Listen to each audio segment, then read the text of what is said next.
Audio Jungle.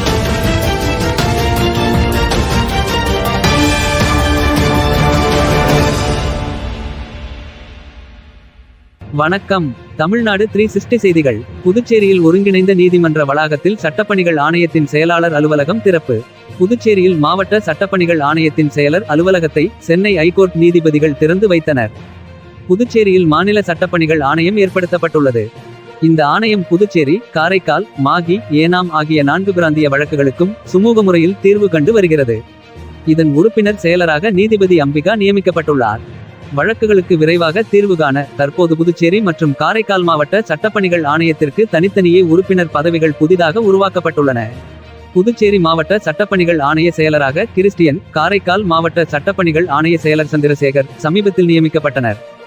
இந்நிலையில் புதுச்சேரியில் ஒருங்கிணைந்த நீதிமன்ற வளாகத்தில் மாவட்ட சட்டப்பணிகள் ஆணையத்தின் செயலர் அலுவலகத்தின் திறப்பு விழா நேற்று நவம்பர் 16 நடைபெற்றது. இந்நிகழ்ச்சியில் சட்டப்பணிகள் ஆணைய உறுப்பினர் செயலர் அம்பிகா வரவேற்றார்.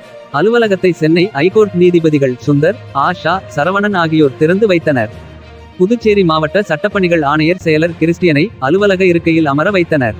விழாவில் சட்டத்துறை செயலர் சத்தியமூர்த்தி, புதுச்சேரி தலைமை நீதிபதி சந்திரசேகரன், காரைக்கால் மாவட்ட நீதிபதி முருகானந்தம், வழக்கறிஞர்கள் சங்க தலைவர் ரமேஷ், காரைக்கால் வழக்கறிஞர் சங்க தலைவர் பாஸ்கரன், வழக்கறிஞர்கள், நீதித்துறை ஊழியர்கள் மற்றும் பலர் கலந்து கொண்டனர். தமிழ்நாடு 360 செய்திக்காக புதுச்சேரியிலிருந்து செய்தியாளர் ஆர் செந்தில்.